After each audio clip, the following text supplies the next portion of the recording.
जय जय श्रीमन्नारायण। मैं सीता श्रीनिवास।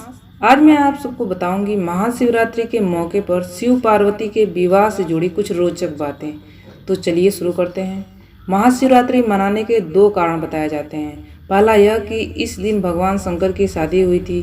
दूसरा यह कि ईशान संहिता में बताया गया है कि फागुन मास की कृष्ण चतुर्दशी की रात्रि में आदि देव भगवान शिव करोड़ों सूर्यों के समान प्रभाव वाले ज्योतिर्लिंग रूप में प्रकट हुए थे। जहाँ तक कि विवाह की बात है तो पुराणों में विष्णु लक्ष्मी विवाह, गणेश जी का रिद्धि सिद्धि विवाह, राम सीता विवाह और रुक्मिणी कृष्ण विवाह के साथ ही शिव पार्वती विवाह की भी खूब चर्चा होती है। इस विवाह की चर्चा हर पुराण में मिलेगी। शंकर भगवान ने सबसे पहले सती से विवाह किया था। यह विवाह बड़ी कठिन परिस्थितियों में हुआ था क्योंकि सती के पिता दक्ष इस विवाह के पक्ष में नहीं थे।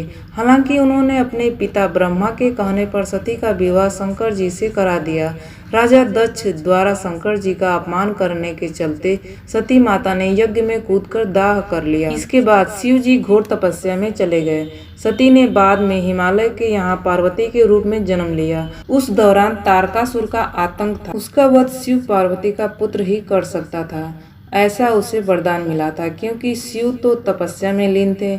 ऐसे में देवताओं ने शिव विवाह का पार्वती जी से करने के लिए एक योजना बनाई। उसके तहत कामदेव को तपस्या भंग करने के लिए भेजा गया। कामदेव ने तपस्या तो भंग कर दी लेकिन वे खुद भस्म हो गए। देवताओं के अनुरोध और माता पार्वती की तपस्या से प्रसन्न होकर बाद में शिव जी ने पार्वती से विवाह किया। इस विवाह में शिव जी बारात लेकर पार्वती जी के यहाँ पहुँचे। कहते हैं कि शिव जी की बारात में हर तरह के लोग, गण, देवता, दानव, दैत्यादि कई थे। शिव जी पशुपति हैं, मतलब सभी जीवों के देवता हैं, तो सारे जानवर कीड़े मकोड़े हैं और सारे जीव उनकी शादी में उपस्थित हुए। यहाँ तक कि भूत, पिशाच और विक्षिप्त लोग भी उनके विवाह में मेहमान बनकर पहुँचे थे।